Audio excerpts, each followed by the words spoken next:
She said that the most merciful thing that a family could do to one of its young is to kill it. Well, I'm sure that was taken out of context. In this video, I'm going to show you who Margaret Sanger really was and why she founded Planned Parenthood. These 21 quotes by Margaret Sanger reveal the wicked roots of the abortion movement and expose the twisted mindset behind the present-day culture of death. In her own words, Sanger peddles racism, eugenics, contraception, and abortion, while demonstrating a visceral hatred for children, parenthood, marriage, and the Catholic Church. Every quote I'm about to give you has been verified and is well documented. But from my view, I believe that there should be no more babies. The most merciful thing that the large family does to one of its infant members is to kill it. We don't want the word to go out that we want to exterminate the Negro population. I accepted an invitation to talk to the women's branch of the Ku Klux Klan. I was escorted to the platform, was introduced, and began to speak. In the end, through simple illustrations, I believed I had accomplished my purpose. A dozen invitations to speak to similar groups were proffered. Do you believe there is such a thing as sin? Well, I think the greatest sin in the world is bringing children into the world that have disease from their parents, that have no chance in the world to be a human being, practically.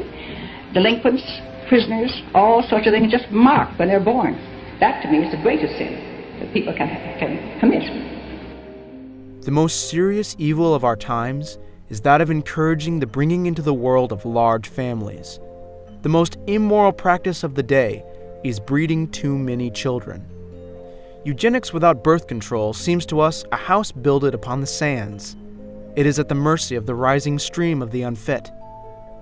As an advocate of birth control, I wish to take advantage of the present opportunity to point out that the unbalance between the birth rate of the unfit and the fit, admittedly the greatest present menace to civilization, can never be rectified by the inauguration of a cradle competition between these two classes.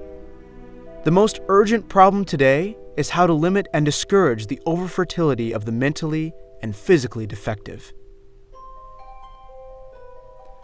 No more children should be born when the parents, though healthy themselves, find that their children are physically or mentally defective.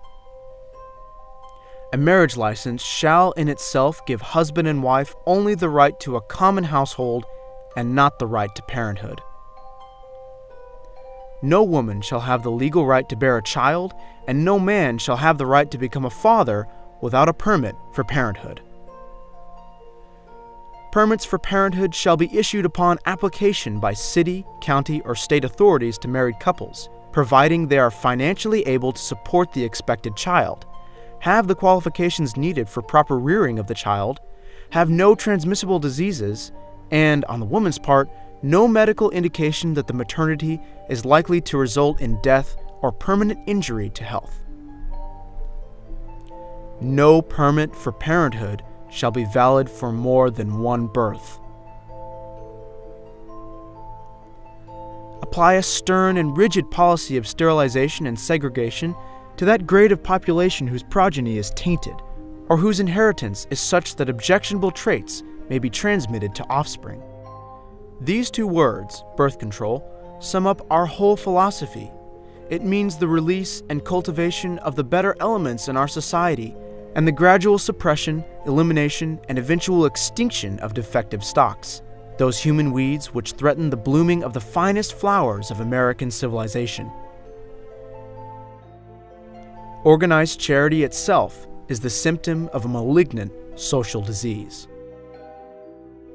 My own position is that the Catholic doctrine is illogical, not in accord with science, and definitely against social welfare and race improvement.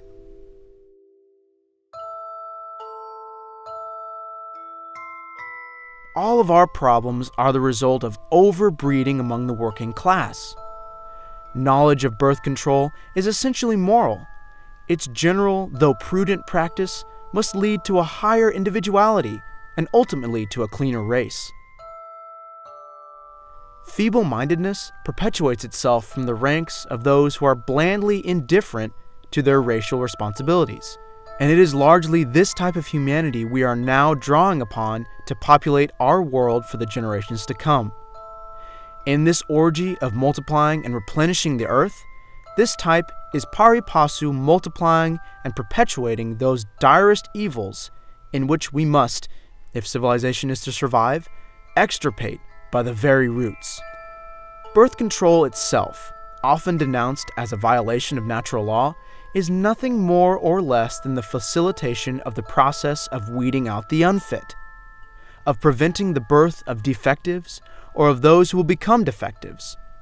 If we are to make racial progress, this development of womanhood must precede motherhood in every individual woman.